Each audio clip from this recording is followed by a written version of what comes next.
transcripts because they didn't want it known that the police officer was actually a convicted criminal. So I got off on the High Court, got the licence back, and then went back to the District Court 10 minutes before the hearing. The police dropped the case. So that was just a massive amount of hassle. And when I got poisoned, my custody papers awarding me custody of my child was in the mail, and I'd been battling for 8 years. And so the New Zealand government will actually murder a father to stop them getting custody, because the primary requirement of a pedophile is that the biological father is removed, and they don't want any father getting custody or writing a book on how to get custody and surviving. So there was I got custody papers, are in the mail, I didn't know yet, and then there was a murder attempt, and then lost the licence and $1,500 in fines, which was all absolutely bogus. So the New Zealand government will actually murder a father to stop them getting custody. It is that bad. It's that bad in New Zealand. It is. They do murder, but they murder with poisons on the steering wheel, right? But we can carry on with this, because I started to write a bit of history after this. By that first murder attempt, I'd already published one book, and that was a book called Are You My Father?, which is, it's called Are You My Father? The Family Court and Other Experiments. And that was on the family court, all the statistics and a lot of the stories, the hassle of trying to access a kid. And the family court is basically a crime creation movement, because 90% of all crime in New Zealand is created by fatherless kids. So the judiciary is a crime creation movement. And the district court used to fund the family court, and 90% of all the criminals that go through the district court don't have a father. So the courts are a crime creation movement, as well as doing murders. Would I be yeah, carry on, sorry. Would I be correct to infer that you did receive the papers and did take custody of your own son? Yeah, I do have custody, and you've been living with me ever since. Well, thank God for that. Yeah, but check this out. It's great. It's great. The counsel for the child involved that year charged $1.2 million in legal aid fees. He was the second biggest charger in legal aid. So a year, just getting $1.2 million a year, and all that person is doing, it's Paul Gagan, all he's actually doing is stopping fathers getting custody. So he gets $1.2 million for that. And as soon as my case was finished, Paul Gagan nominated himself as a judge. None of the lawyers in Hamilton supported it. And he was accepted as a judge, and now he's destroying lives, families in Rotorua and Taupo. So it's just corruption on corruption on corruption. My guess must be that books of yours on topics like these must be bestsellers in New Zealand. New Zealand is a country that censors by ignoring. If you publish something that the judiciary or police or government doesn't like, they will simply ignore it. So that's what they do. So I've written one of the better sociological books on New Zealand. It's about 350 pages, and all accurate. And I got a lot of the statistics from the government and from the family court and even from the police. So, it's undeniably accurate. What's the title? What's the title of that book, Greg? Are You My Father? Is it published? Has it been published yet? Yeah, it was published in 2002. Okay, good. But during the writing of it, during the research of it, the police didn't even want that published. So there was one stage where I had 3 police cars outside the house, dog paddy wagon, and I was sitting inside.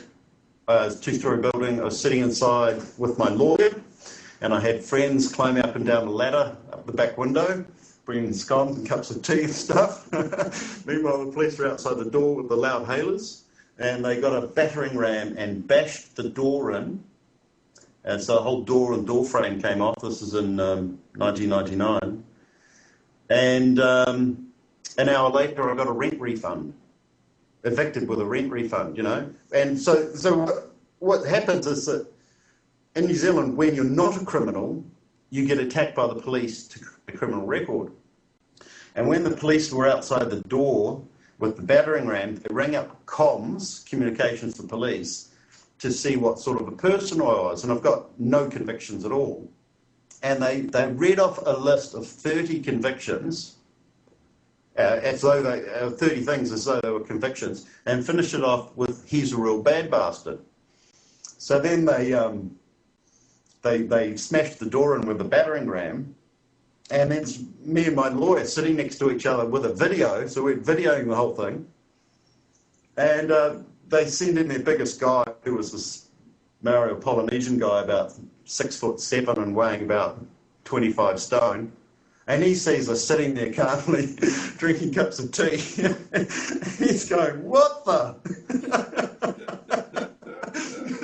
So it's just stitch up after stitch up, you know, because the people in the judiciary are such criminals. You know, they are heroin traffickers, methamphetamine traffickers, they're murderers, they're running the mafia.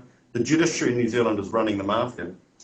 That, you know, when they find some honest guy who's not compromised, who's actually publishing books, they get really, really scared.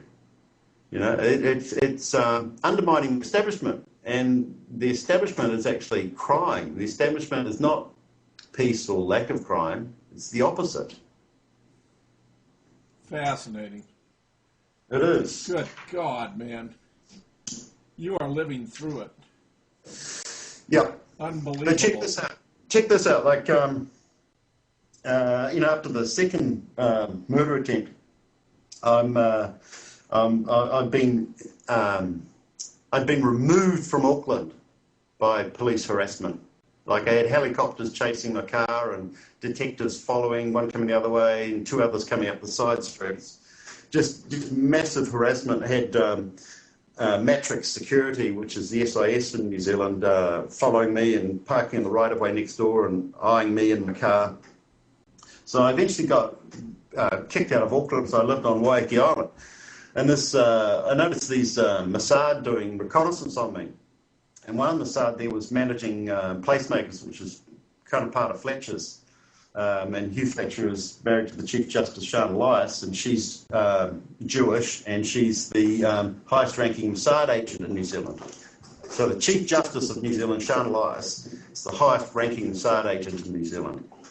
So I've got these Mossad following me, and there's three coming in to the supermarket as I'm leaving. There's a 50-year-old guy, and he's with a 35-year-old woman, arms around each other, and laughing too much like bad spies. And then the hitman walks in behind them. He's about 32. He's about 6'2", slightly dark skin, dark hair. And he kneels down in the doorway so I can't get out and does up his shoelace for about a very long time, like about 30 seconds. And the whole time he's doing up his shoelace, he's looking up at me, sizing up my body size, my weight, getting a good look, you know. So I knew the Mossad were looking at me. And then within 10 days, another Mossad agent was doing reconnaissance on me. He actually had his Jewish name written on the side of the van. And he does a U-turn in front of the house and he gets stuck in the mud, so he needs a tow truck. So I go out and I say to him, "Okay, can I swear in the program? Can I say what the exact language is?" Sure, yeah, you may. Yeah, okay, good. So, you know, I go up to this Mossad agent and I say, "I know you cunts killed Michael King for Shana Elias." And he looks at me he's about face to face for about 2 feet away. So it's like a spy off, you know. and he looks at me, you know, right in the eyes, you know. He's checking I'm genuine in that. And then he looks, I would see if I'm fluttering eyes with any fear or anything. And then he looks down to his left, and that was his kinesthetic memory. And he looks back at me and he goes, "Why the fuck do you get caught up in this sort of shit?"